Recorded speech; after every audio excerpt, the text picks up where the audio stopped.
Man, what I tell y'all. Timberwolves put belt to ass on the Los Angeles Lakers in game one. Toe they asses up. Whoo, I ain't seen a whooping like that since I was a kid, right? And my mama caught my sister stealing from the cookie jar.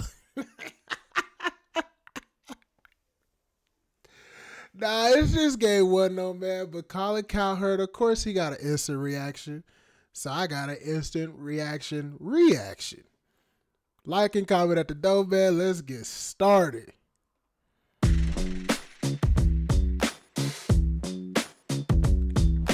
Well, the surprise of the day, instant reaction, Minnesota dominating the Lakers from about the second quarter on and taking. Surprise of the day.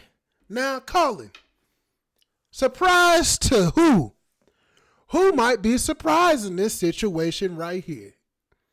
Is anybody else shocked that the Timberwolves obliterated the Lakers from the second, third, and fourth quarter? Is anybody shocked that LeBron James had a piss-poor, abysmal game? I tell you one thing, I'm not shocked. Only thing I'm shocked at is that you haven't been to the dentist yet, Colin, because you got the yuckiest mouth of teeth I've ever seen. Oh my gosh. Oh my gosh. This is such a good game, man. I was loving every moment of it. And I'm trying not to laugh, because I've been laughing all night, man. I've been laughing all night after watching this one, man. Taking a 1-0 series lead. I thought it was really obvious. You saw this a lot today where the underdog Pistons come in with a ton of energy, outplay the Knicks a little bit early, but eventually, the favorites wake up, and that happens a lot in the playoffs. Watch Golden State's favorite over Houston. Watch Houston tomorrow night come in with a ton of early energy. Oh, that's right, Colin. This is all just mojo. That's all this was. All the underdogs just showed up tonight. It's some type of ritual, am I right? Oh my gosh. Oh, the Houston Rockets, watch them get obliterated. Couldn't be that they're just a better team if they do win. Know what I'm saying? It has to be some type of mojo. And that's what I'm talking about, bro. This dude be doing this all the time, man. He trying to make up an excuse for why LeBron got his butt whooped. I'm going to try to excuse my language, but he's just trying to make up an excuse for why LeBron got his butt whooped in this first game of the first round. And I'll be honest with y'all, LeBron, most of the time throughout his career, always loses game one. But this right here, the dominating fashion of which they lost, just shows you the differences between the two teams. In my personal opinion, the Lakers definitely can come back from this. This just game one. We've seen blowouts before. They can come back.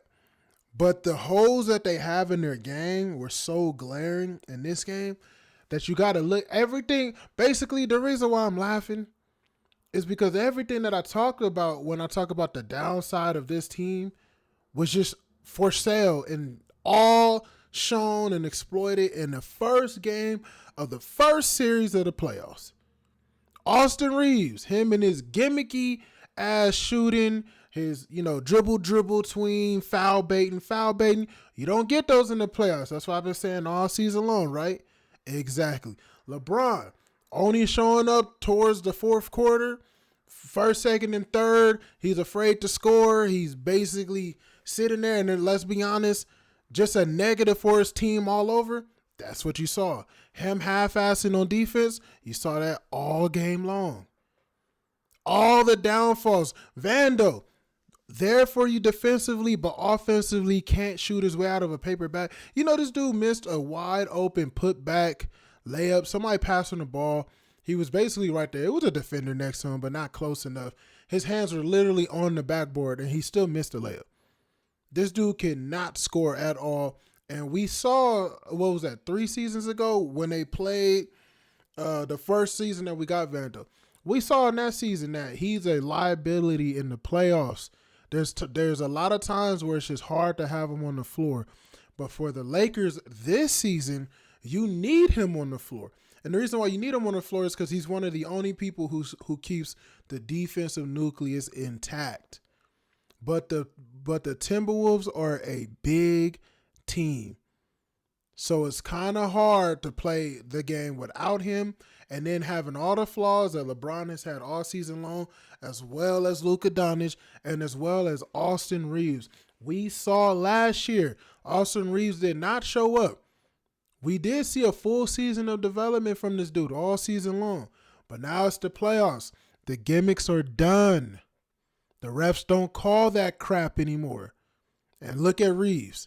This is what happens on a nightly basis. And also, don't get me started about Rui Hachimura. Oh my gosh. This man got put on his pockets. Oh shit. Did y'all see that play? I gotta show it on here somehow. This man Rui got put on his pockets. I forget the name of that movie, but it reminded me. He's like, "Hey, sit down, son. Sit down." He sat that man down. Oh man! So all these flaws that we've been talking about showed up on this game. Is it gonna show up for the rest of the series? I doubt it. The Lakers are going to have to retaliate. And then there'll be some games where we see the Timberwolves' flaws. Because let's be honest, ever since they picked up Julius Randle, their flaws are always exposed. Both of them try to handle the ball. Both of them get out of a rhythm. Julius Randle, he is a liability on defense as well. And honestly, some of the role players, I forget his name, McConnell, had like 25 points. Most likely not about to have that for the rest of the series. He's not just going to keep dropping 25, but somebody else will have to step up. If you really look at the Timberwolves, though, it was really about 4 players who really dominated this game. So there is an opportunity for other players to get into a rhythm throughout the series for them. But at the same time, I only predict that 2 of those players will actually have good games going forward. And Minnesota reminds me a little bit of a more functional, better coached version of Memphis. We have a dominating defensive big size, Rudy Gobert, Zach Edey, Bro, they're not like Memphis at all. First of all, Anthony Edwards is like 6'6", 6'7", 6'6", something like that.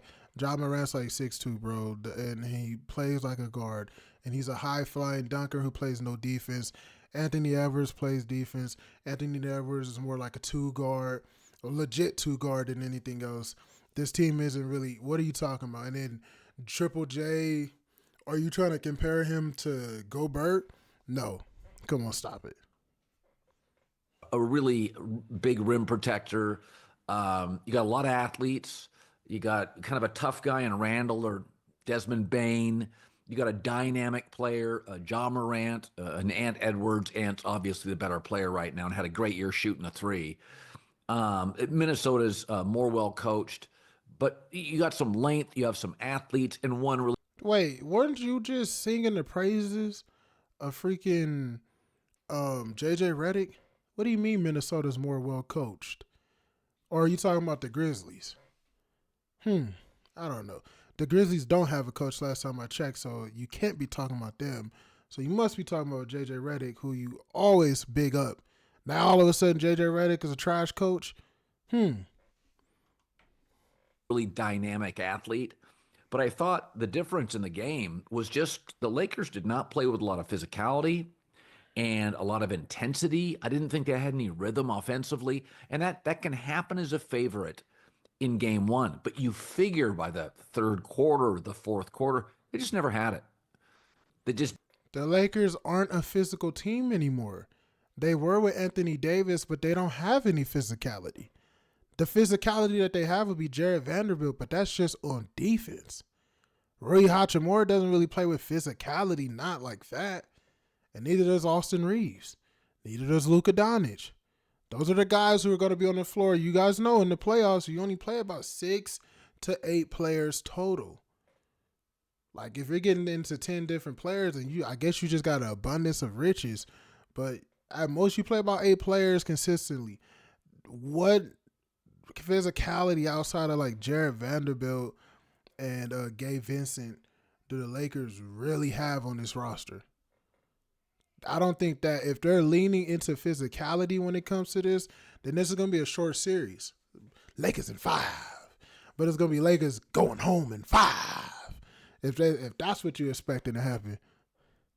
Didn't have it. And J.J. Redick complained about it. They had it maybe briefly in the third quarter. But, I mean, did they have, in this game, did they have 3 straight possessions where you felt like the Lakers had a really good offensive rhythm? Certainly, I don't remember in the second half that happening. They played, I think, with a little bit more energy and physicality.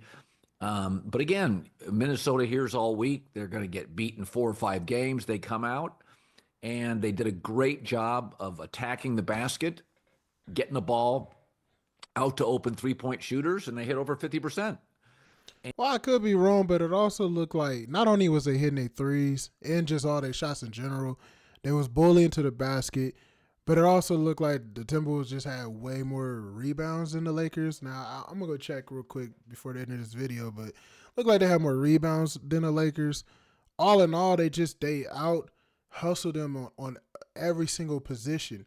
And then your so-called first, GOAT, Queen James, did nothing for you all game long. Do y'all realize this man had 18 field goal attempts? He actually had more than that because we're not counting the couple of fouls, but he had 18 field goal attempts and 19 points. That's a LeBron game, right?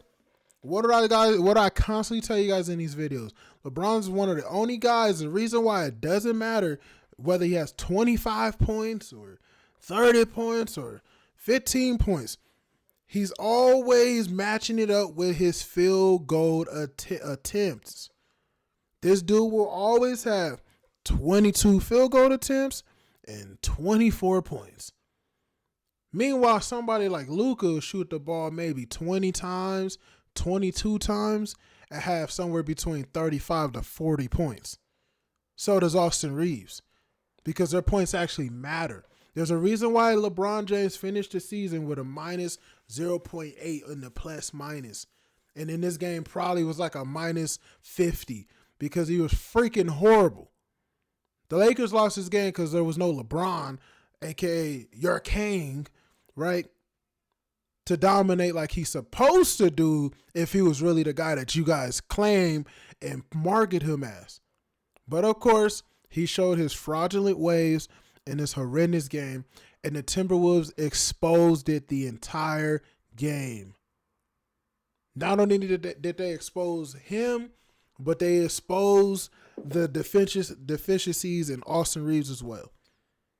Austin Reeves, if he really wants to be a true player, like he can do this for the bag, because trust me, when his contract is up, Lakers is going to give him the farm or some other team will.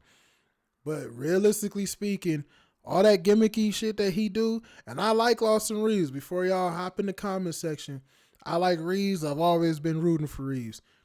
But he got to let go of some of that James Harden, bro. That tween, dribble, foul bait, you don't get those in the playoffs. You don't get them in the playoffs, bro. If you want to be a championship player, you got to let that go. Because he can really score any way. He can score off the ball, off the dribble. He can score off of a pass. He can score off a step back. He can score and score through fouls, through contact.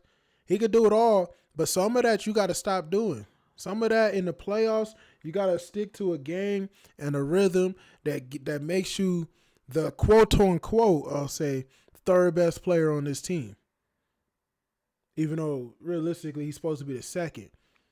But he's still so, and it's not the lack of experience, I would say, but he's just so unexperienced when it comes to playing the right way in the playoffs. Because I've seen him time and time again.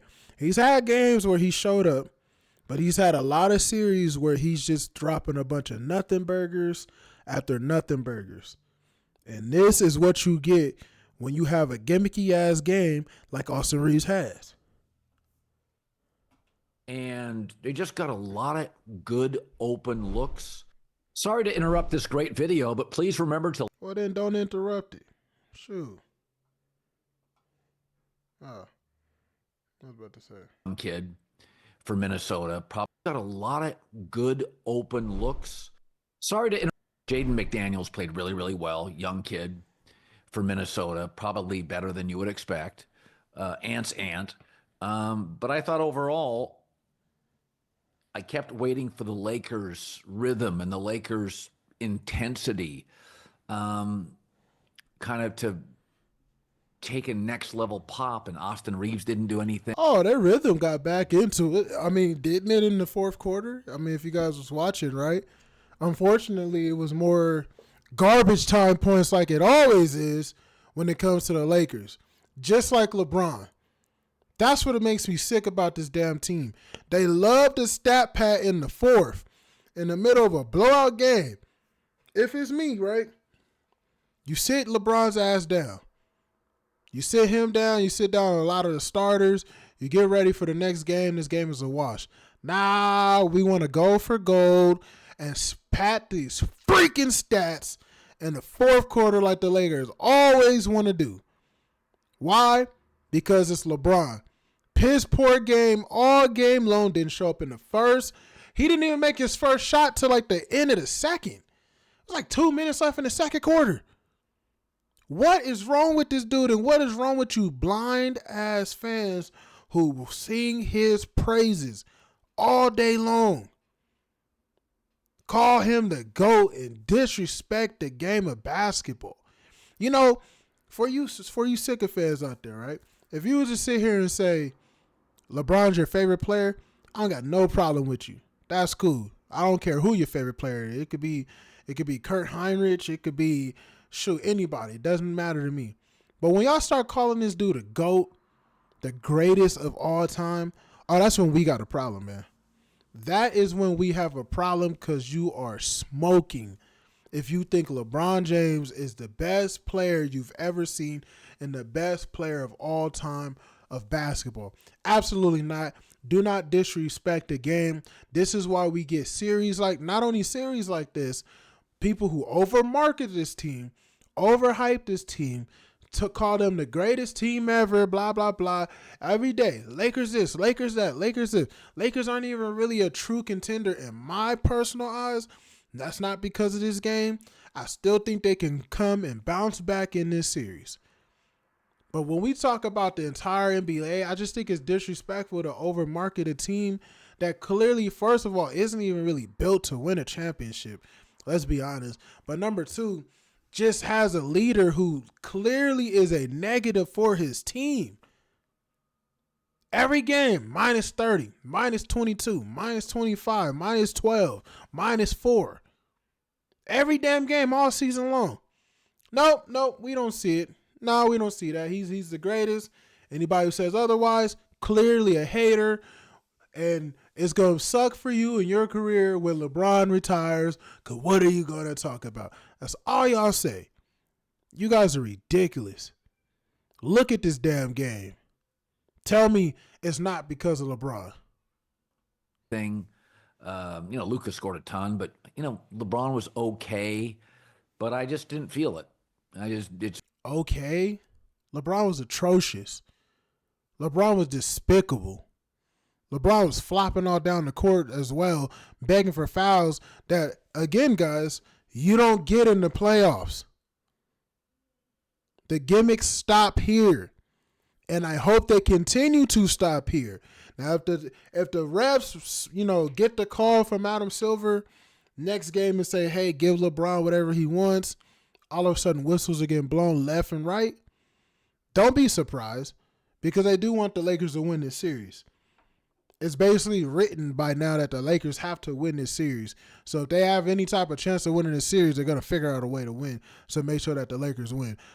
Whether they got to, fake an injury, get Julius Randle off the team, suspend somebody, I don't know. But they're going to try to get the Lakers out of this series and into the, playoffs, so they could play most likely the Golden State Warriors in the next round. And that would generate a sheet ton of revenue. But from what I saw, bro, LeBron was the worst player in this entire game. He did nothing but make this team worse. It's just one of those things. The favorite came in and got outplayed and outworked. And I thought, Minnesota did not give up a lot of easy baskets, and the Lakers did.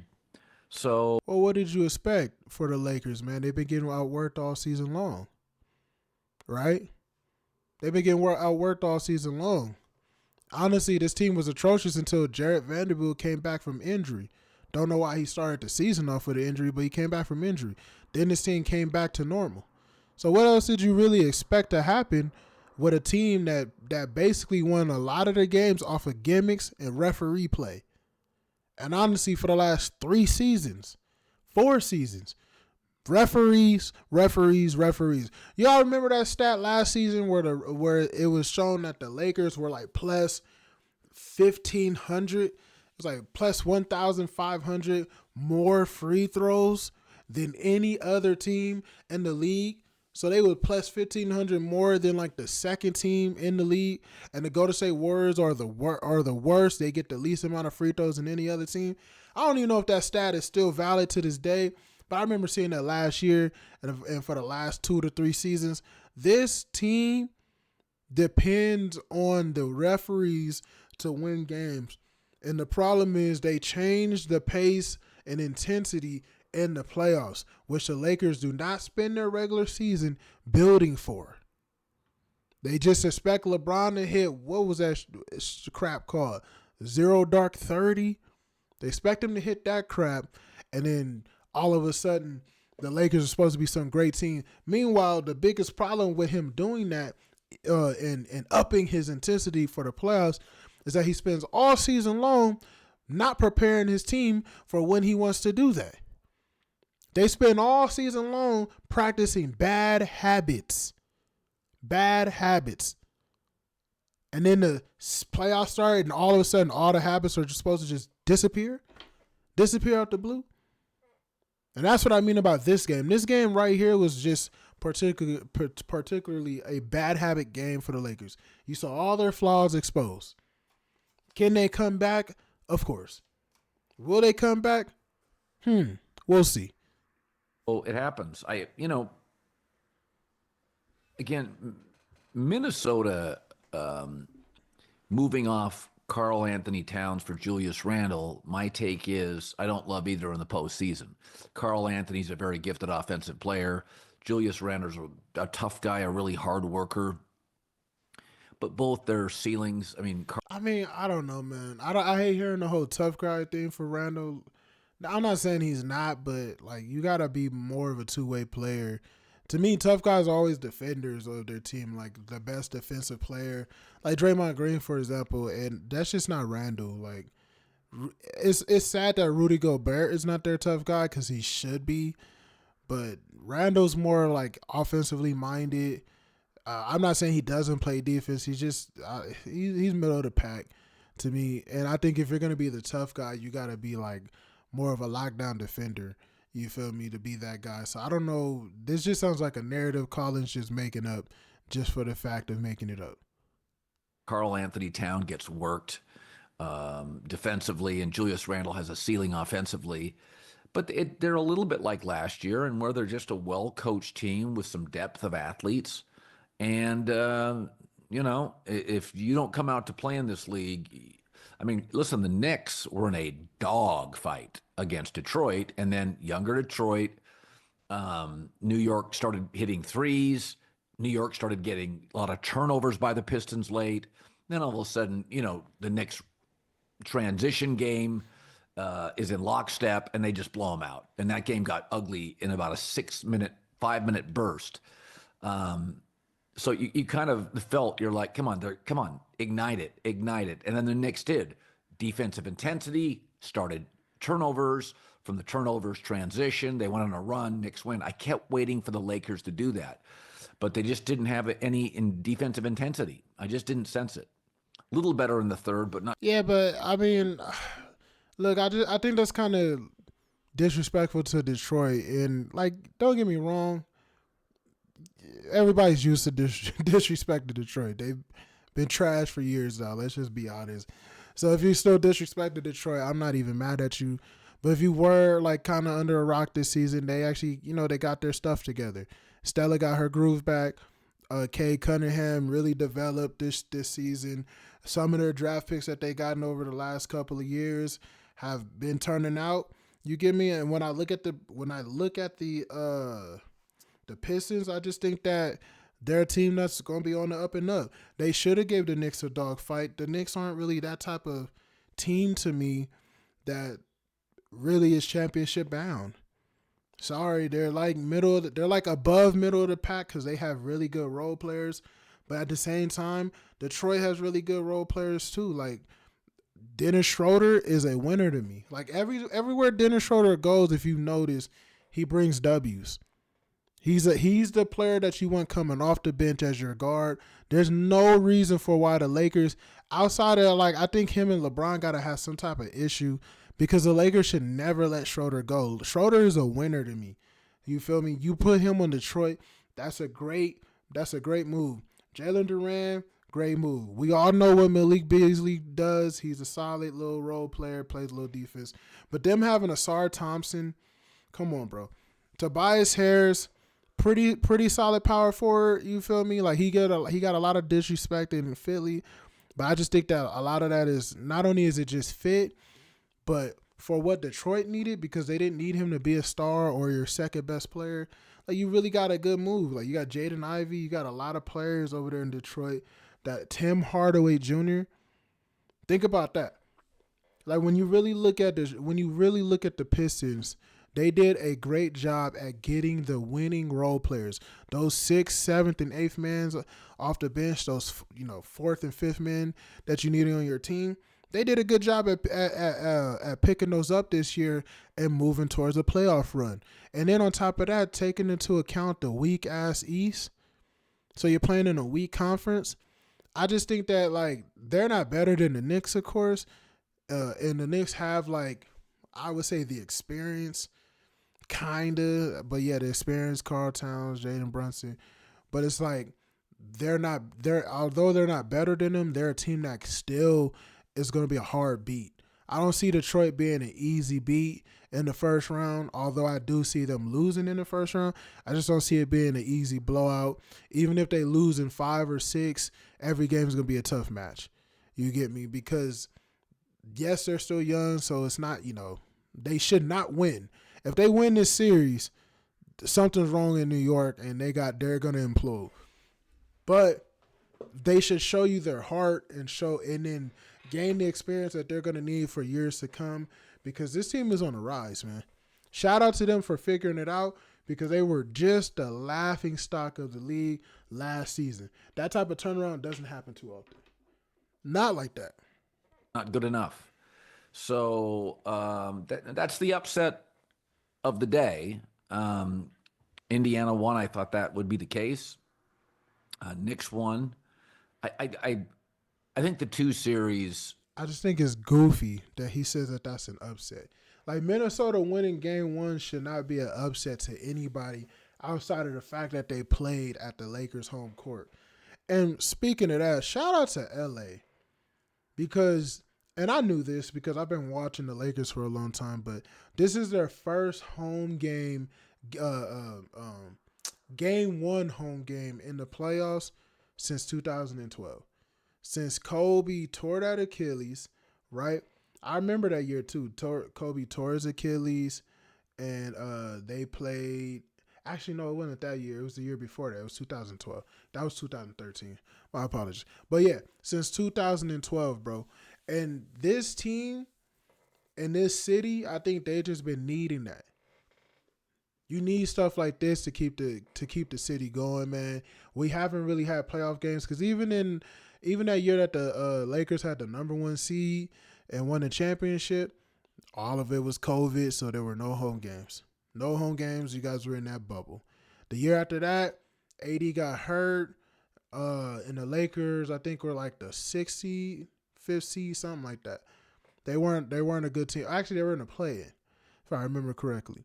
So they really haven't and because of LeBron being your leader and how trash he is, this entire team, Every year that they make the playoffs, they're on the bottom half of the standings. And to be honest, they've just been playing tournament. They've been the 7th seed, the 8th seed, the 7th seed, the 8th seed, playing tournament after playing tournament. One of the years didn't even make the playoffs. So it's like, LeBron does favors. Luka comes, and then all of a sudden they start winning enough to be the 3rd seed.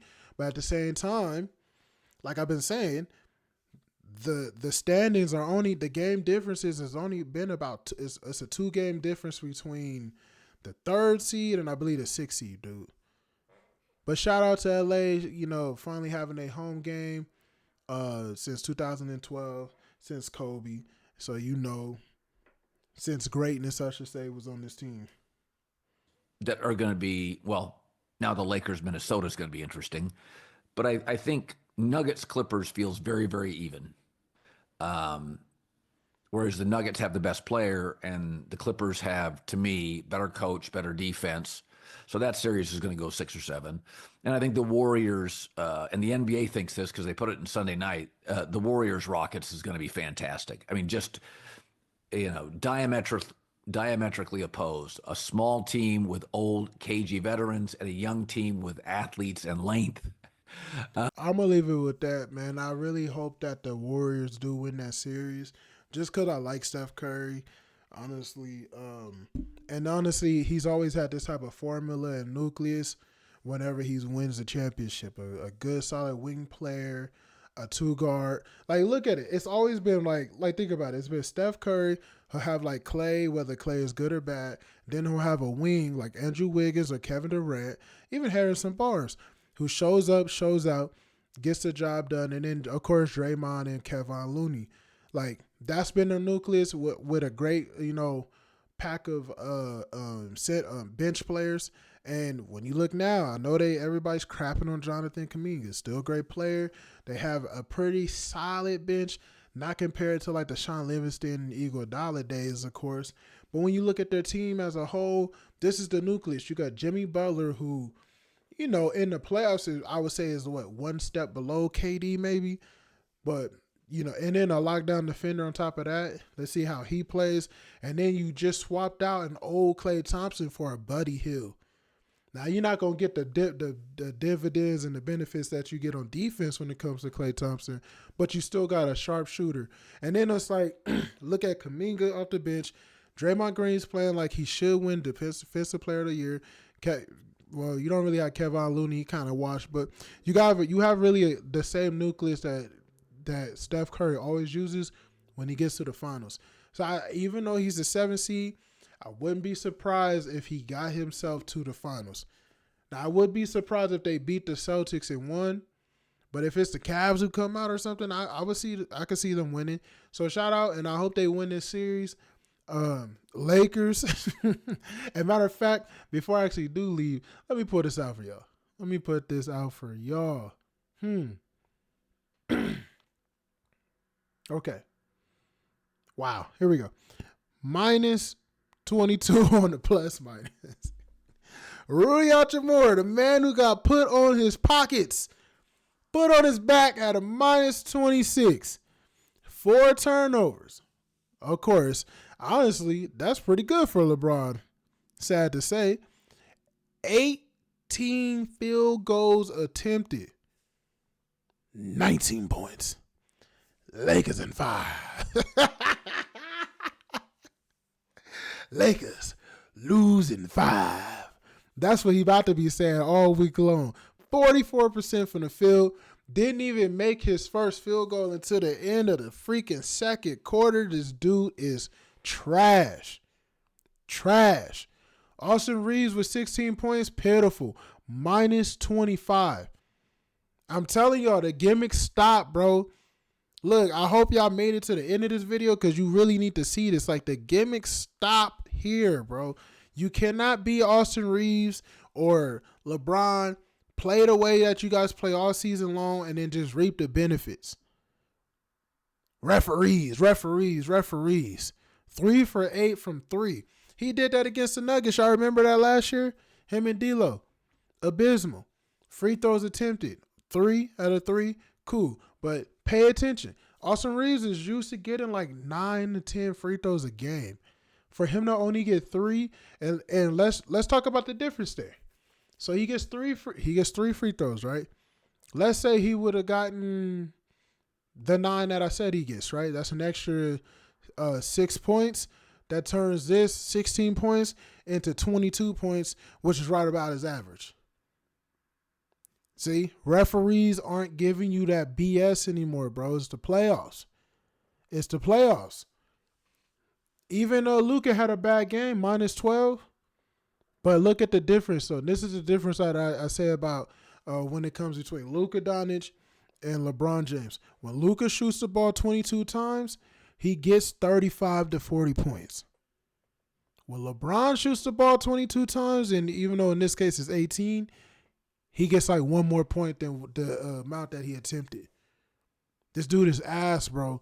And if they allow LeBron to keep playing like this is exactly what the Timberwolves want. They want you to put the fake king out there so that he can get his whatever stats, especially in the fourth quarter. And if he does it in the fourth quarter, all that's going to do is, even if it is a close game, it's most likely going to jeopardize the Lakers' chances of winning. That's what the Timberwolves want, bro. That's exactly what you want. And when you look at the Timberwolves, they played a game that is very similar to what you see in the playoffs, bro. 3 players went off. You had Jaden Daniels. That's incredible. Don't see that happening all day. But at the same time, he's a pretty good player. Then you got Anthony Edwards. He's going to have to get you like 30 next game.